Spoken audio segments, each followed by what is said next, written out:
Nah, ini bukan berlaku untuk dinas perdagangan saja, tapi untuk semua instansi, baik itu pemerintahan maupun itu non pemerintahan. Kalau misalnya kita mau magang, kita harus berperilaku yang baik. Salah satunya yaitu karakteristik kita. Bagaimana cara kita disiplin, mengatur waktu, segala macam, bersosialisasi dengan orang lain. Iya.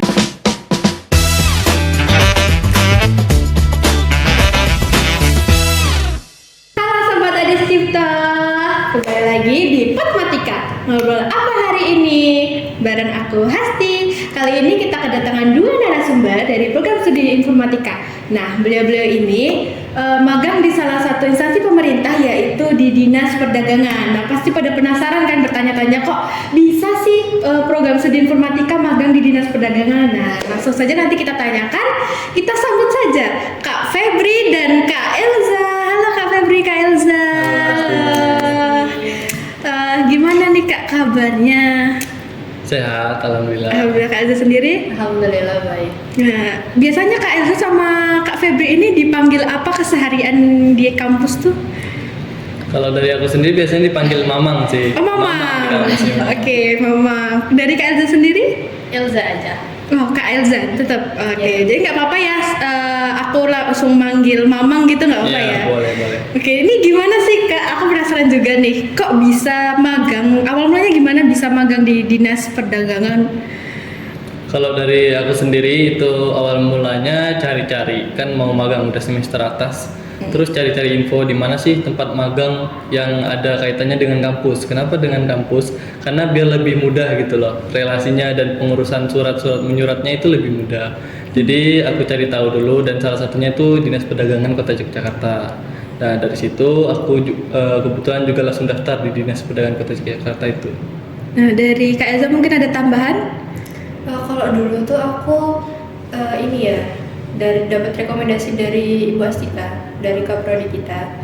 Jadi kan ada beberapa tempat instansi, salah satunya itu ada di Dinas Perdagangan itu sendiri. Terus akhirnya kami memutuskan untuk di situ mencoba, kan yang tahun-tahun kemarin itu kan udah ada ya dari kampus kita yang magang di situ. Nah, kita melanjutkan ke kakak-kakak kita juga.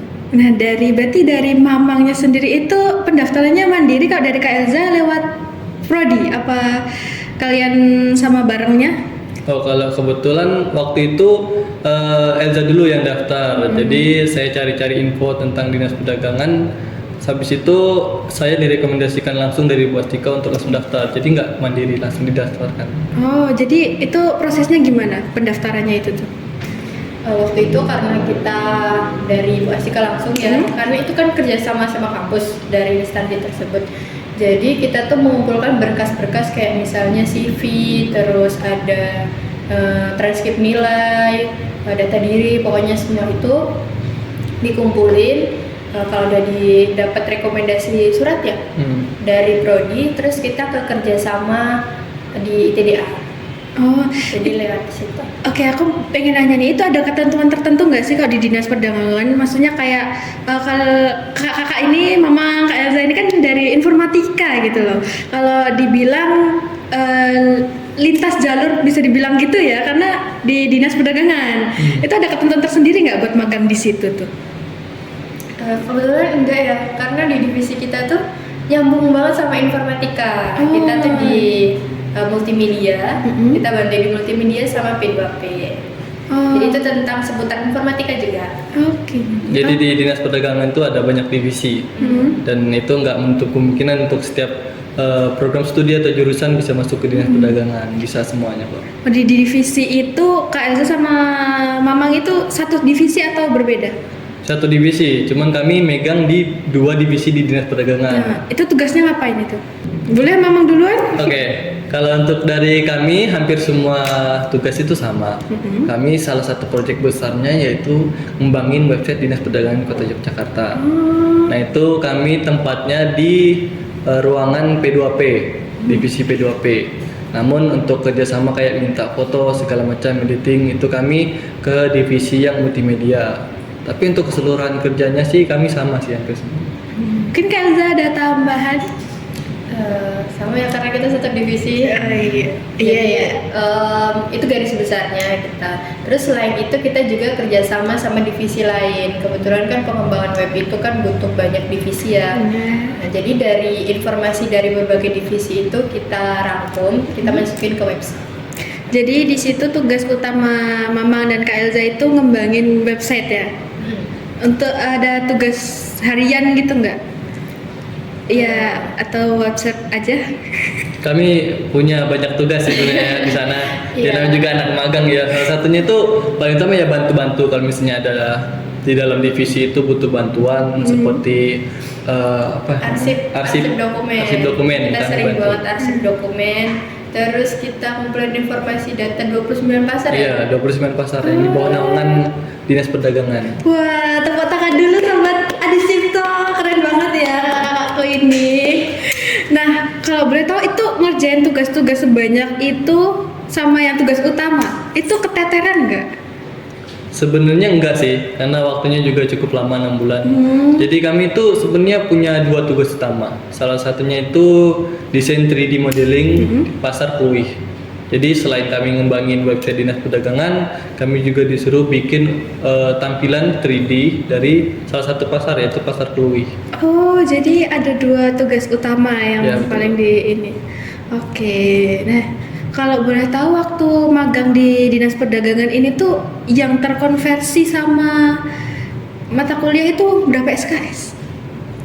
Kalau aku itu berapa ya? 14 kayaknya. 14? Iya. Kan Sama juga? Kalau aku 15. Oh beda? Iya. beda. Kan ada beberapa mata kuliah yang kita udah ambil, Febri belum gitu Oh. kan. Jadi beda. Oke. Nah, berarti masih ada sisa dong ya? Nah, itu gimana ngejarnya? Maksudnya kalian magang, kalau boleh tahu magang itu dari jam berapa sampai jam berapa? Kita magangnya tuh dari jam 7:30 tuh udah nyampe kantor sampai jam 3:30 ya. Ya setengah 4. Jadi kami waktu kerjanya itu ada 5 hari, Senin sampai Jumat. Kalau Senin sampai Kamis itu kami dari jam setengah 8 sampai jam setengah 4. Tapi kalau hari Jumat itu dari jam setengah 8 sampai jam setengah 3. Nah, untuk mata kuliah yang belum terkonversi itu gimana?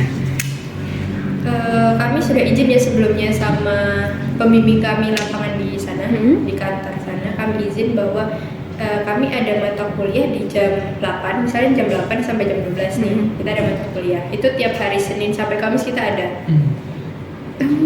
Iya, jadi hari Senin sampai Kamis itu kita berangkatnya itu dari habis zuhur. Boleh? Boleh, alhamdulillah. Fleksibel ya berarti ya, tetap boleh, tetap. Jadi kan kita tadi udah bahas tentang konversi yang mata kuliah yang belum dikonversi lah. Nah sekarang aku pengen nanya, Mamang sama Kak Elza itu ikut organisasi juga nggak di kampus ini? Ataupun di luar kampus? Mungkin Kak Elza boleh duluan? Oke. Iya, ikut organisasi. Kebetulan saya di HMF atau Himpunan Mahasiswa Informatika, dan saya diamanahkan untuk menjadi ketua. HMF. Kalau Mamang sendiri? Kalau saya kebetulan di BEM ya, Badan Eksekutif Mahasiswa, itu saya menjabat sebagai wakil presiden mahasiswa. Oh iya. Nah, dari pasti kan padat sibuk ya. Itu bisa nggak ngebagi waktu sambil magang, masih nanti kuliah? Pasti kan proker-proker di organisasi itu banyak ya. Itu gimana cara nge-manage waktunya? Siapa dulu? Boleh? Susah nih. Iya, susah. Mungkin siapa dulu yang mau dulu? Main aku dulu ya. Iya, boleh. Oke. Capek itu pasti ya, karena kita kan habis kuliah, terus nanti habis zuhurnya magang, terus sorenya itu ada rapat, itu pasti ya jam 4 itu kita ada rapat sorenya. Ya kita jalanin aja, dan alhamdulillahnya saya tuh nggak sendiri di organisasi. Jadi kan saya punya wakil, saya punya anggota juga, jadi kita sama-sama lah. Jadi kayak nggak capeknya tuh bareng gitu loh, nggak capek sendiri. Saling melengkapi lah ya. Oh, bener banget. Dari Nah, Mamangnya kalau sendiri? dari saya tuh sebenarnya berat ya, karena Badan Eksekutif itu bukan organisasi biasa, itu salah satu organisasi tertinggi di kampus. Nah, saya sebagai wakil itu kadang kesulitan antara membagi waktu dengan magang. Kalau misalnya ada acara mendadak, tapi saya kebetulan partner saya itu ketua saya, itu ketua BEM-nya bisa diandalkan. Jadi kalau misalnya saya lagi nggak ada di kampus atau lagi ada kerjaan, nanti saya bisa minta bantuan dia untuk mengatasi atau mewakili saya untuk hadir di suatu organisasi. Oke, berarti bisa lah ya, tetap bisa, Bisa. walaupun kadang ya capek itu hal yang wajar lah ya. Kita tepuk tangan dulu sekali lagi buat kakak-kakak kita yang walaupun waktunya sibuk organisasi tapi mereka tetap masih bisa buat magang sampai pulang sore, mata kuliah. Gak kebayang ya capeknya. Mungkin Mama atau Kak Elza ada nggak masukan kalau misalnya kita nih yang orang awam pengen masuk di dinas perdagangan gitu, apa yang perlu kita siapin? Kalau misalnya untuk masuk di dinas perdagangan, sebenarnya ya kita pengen dulu pastinya semua kegiatan harus diawali dengan niat. Jadi kita niat dulu tuh mau apa kita ke sana. Nah ini bukan berlaku untuk dinas perdagangan saja, tapi untuk semua instansi, baik itu pemerintahan maupun itu non pemerintahan. Kalau misalnya kita mau magang, kita harus berperilaku yang baik. Salah satunya yaitu karakteristik kita. Bagaimana cara kita disiplin, mengatur waktu segala macam, bersosialisasi dengan orang lain. Iya. Nah tentunya karena di tempat magang itu bukan cuma sekedar kita mengerjakan tugas, tapi juga kita harus bermasyarakat dengan orang-orang di sana. Iya. Pengalaman Mamang maupun Kak Elza setelah magang di dinas perdagangan itu apa? Pengalaman yang seru maupun kesan lah Kesan magang di dinas perdagangan ya. Karena dinas perdagangan itu kan letaknya itu di lantai 3 Pasar Beringharjo ya. Mungkin yang menarik bagi saya karena itu pasar ya. Jadi kalau kita bosan itu kita bisa turun keliling pasar. Sekalian cari-cari apa yang Iya. dibutuhin gitu ya. Itu bisa kayak healing lah. Iya, healing. Kalau capek. Self reward. Salah satu pencapaian terbesarnya itu kami hafal maps Pasar Beringharjo. Jadi lantai 1, lantai 2 itu hafal semuanya. Sampai pedagangnya juga hafal. Kalau pedagangnya kurang ya. Oke. Mungkin boleh dikasih motivasi sama teman-teman sobat Adis Cipta kita yang pengen masuk di dinas perdagangan juga. Boleh dari Mamang dulu atau Kak Elza? Silahkan. Oke, dari aku dulu mungkin motivasi untuk teman-teman jangan ngerasa kalau misalnya kalian udah capek gitu loh di satu kegiatan, atau misalnya kalian udah capek di kuliah, atau mungkin kalian udah capek di tempat kerja. Karena kita bisa mengimbangin semuanya itu barengan, asalkan kita bisa memanajemen semuanya, manajemen waktu, manajemen diri, segala macam. Jadi kalau untuk dari saya tetap semangatlah, jangan ngerasa kita yang paling capek, karena banyak orang di luar sana yang sedang berjuang. Mungkin Kak Elza ada tambahan? Kalau dari aku iya sih sama juga. Karena capek itu ya mungkin capek fisik ya. Tapi bagi aku tuh aku seneng ngelakuin semua aktivitas gitu loh. Aku senang bergerak, senang berinteraksi sama orang gitu. Jadi menurut aku itu jadi salah satu apa ya? Kayak pencapaian juga buat aku karena udah magang di situ, udah bisa dimasukin ke CV lah ya, lumayan gitu, lumayan banget pengalamannya. Jadi buat teman-teman Adis Cipta, kalau capek itu hal yang wajar, tapi bukan menjadi hambatan buat kalian terus berkembang ya, gitu ya. Betul. Oke, baik, terima kasih buat Mama sama Kak Elza udah berkenan hadir di Potmatika episode hari ini. Terima kasih juga udah berbagi pengalaman buat teman-teman Sobat Adis Cipta. Terima kasih sudah menyaksikan video Potmatika hari ini. Jangan lupa saksikan video Potmatika yang gak kalah seru lainnya. Saya Hastiana pamit undur diri. See you the next video. Bye bye.